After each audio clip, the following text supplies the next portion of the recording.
there was an attack on a Mormon church. This has hit the Mormon community extremely hard because, people are calling the Mormon church instead of the Church of Jesus Christ of the Latter-day Saints, which, understandably has a lot of Mormons shaken. But jokes aside, this was pretty shocking, I'll say. I can't think of the last time that I've heard of a Mormon church specifically being attacked, right? I don't think that Mormonism has as deep of cultural roots as, say, Christianity does, Catholicism does. It's not even like a massive cultural lightning rod like Islam is, for example. So for there to be violence, especially if, it is indeed politically motivated, it's actually kind of shocking to me that Mormons are the ones targeted, because it's almost kind of like a niche community, right? It'd almost be like, I don't know, shooting up Canonical's headquarters because you hate Ubuntu. It's like, that is not like a really big community that I would expect to even garner enough attention to draw someone with enough hatred and issues within themselves to go and carry out such an attack. So it definitely caught me off guard, but it's tragic nonetheless. Let's check out some coverage here from Fox News. The title of this video is FBI believes Michigan church shooter hated people of the Mormon faith, Carolyn Levitt says. Well, this morning, houses of worship on alert after a gunman rammed his car into a packed church in Michigan, shooting at the worshipers and then setting the building on fire. So at least 4 are dead in the attack, and law enforcement feared that the death toll could grow. White House Press Secretary Caroline Levitt joins us now to react from the White House. Caroline, we all watched this in horror yesterday.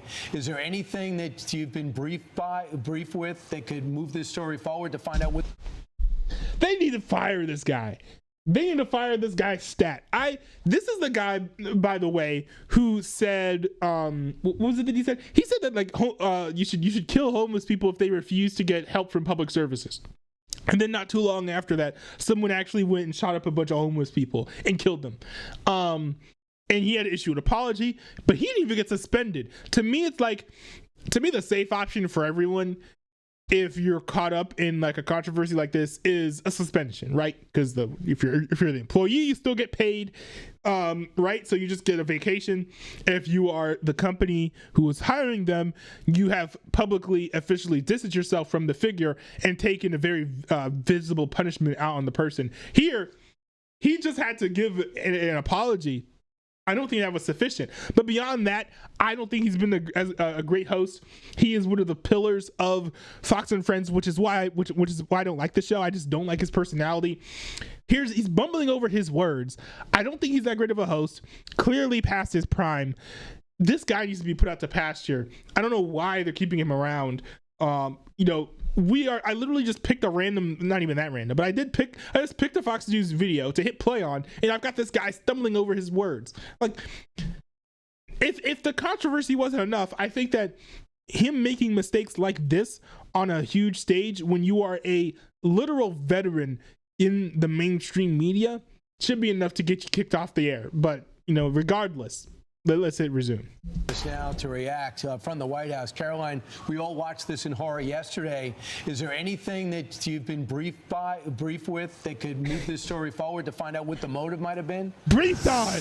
Well, first of all, I want to express our sincere condolences to the victims and their families and all of the members of this church who were gathering on a Sunday in the United States of America to worship Jesus Christ. And a crazed gunman rammed his truck into the church and started firing at these innocent Americans. And our hearts break. The president was very quick to put out a statement completely condemning this and assuring the American people that the FBI is on the scene. And I spoke. Yeah, why would anyone do this? Mormons haven't really done anything to anyone except be a little racist some decades ago. The Mormon community is not particularly hateful, as I understand it, and they're also relatively insular. They don't run around even spewing much rhetoric at all to people in neighboring communities, as I understand it. So this terrorist attack is something that, if it's a terrorist attack, is the type of thing that it has me kind of scratching my head if I'm going to be honest.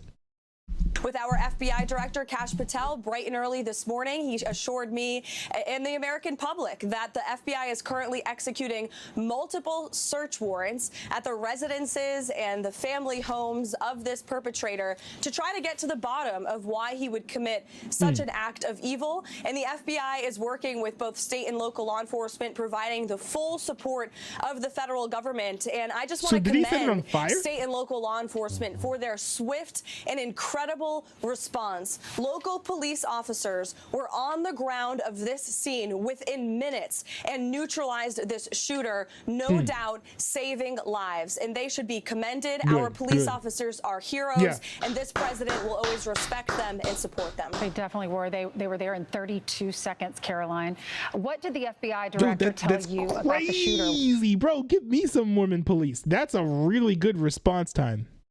In 32 seconds, Caroline. What did the FBI director tell you about the shooter? What do we know? What we know at this point in time is that he was a member of this Michigan community, that he is a veteran of our United States Armed Forces. He served in the United States Marine Corps in Iraq.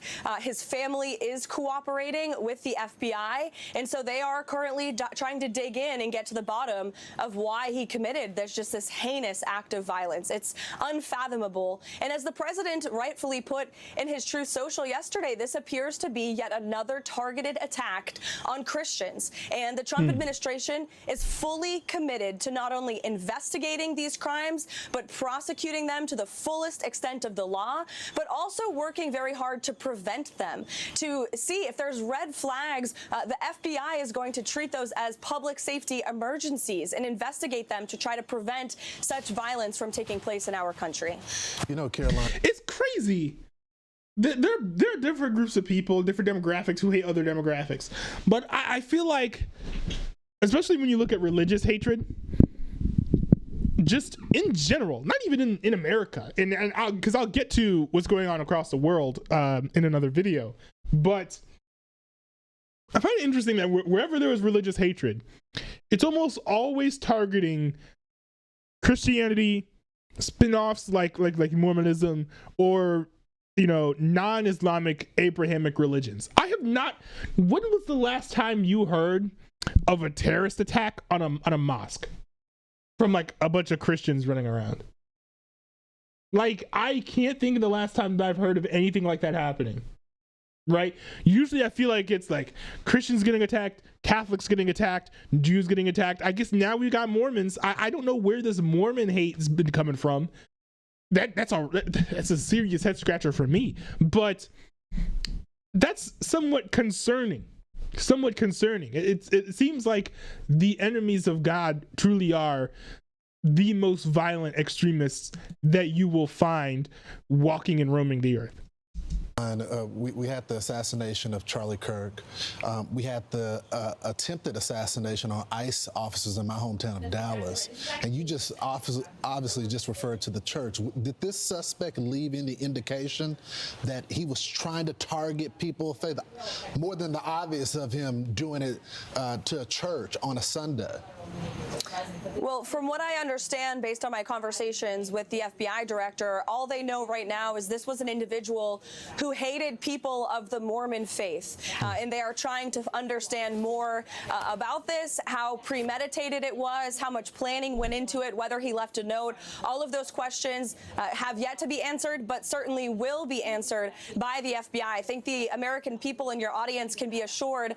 Look at the great work that the FBI did in light of, or in the hours and days following the assassination on Charlie Kirk's life. That was a successful investigation, and that investigation continues. And that assassin was, of course, being held accountable in the court of law now. At least two big meetings for the president today. One is going to be with the Prime Minister of Israel, Bibi Netanyahu, at which time I understand they were setting out a framework to end the Israeli-Hamas war, but a comprehensive peace for the region.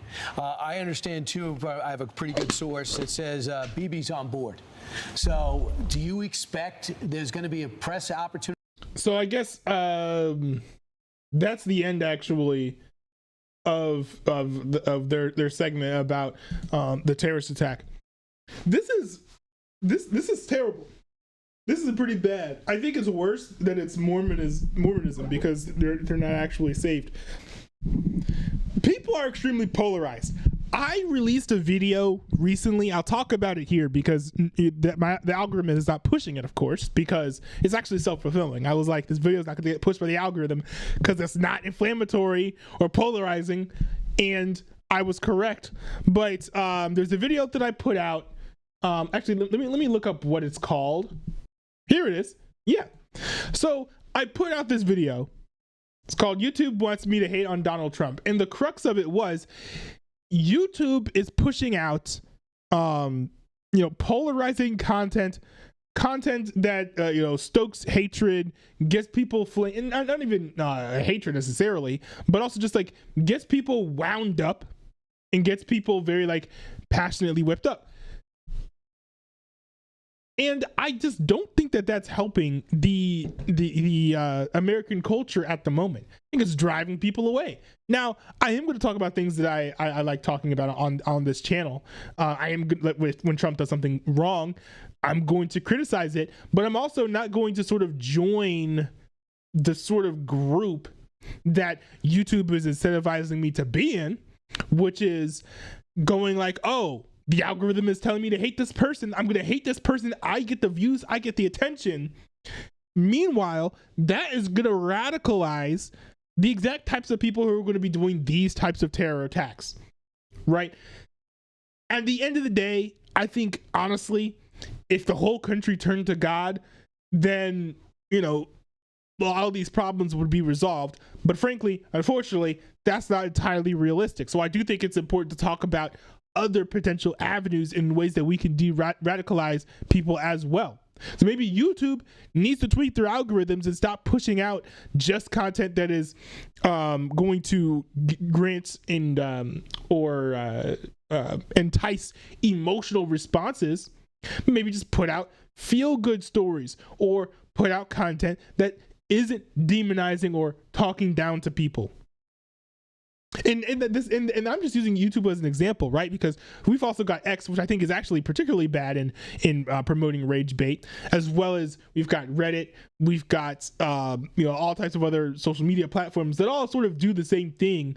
And it's understandable, right? Because the more upset you get someone, then the more engagement you get out of them, the more clicks you get, the more ads you get. But at the end of the day, when your strategies are sort of tearing America apart and dividing everyone, you have to wonder, how much of the country has to burn before you decide whether or not to change what you're doing so that the whole country that you're based in, by the way, and that a lot of your customers and users are in, by the way, who are giving you most of your revenue, by the way, they all just die because you sort of destroyed the society in which they live, right? Now, of course, the people who commit these acts of terror, they should keep all the responsibility on committing the acts of violence that they did. But still, you can't act like, people aren't necessarily being whipped up by rhetoric either from politicians or what they see on social media from content creators into having the mindset that justifies these types of acts of terror.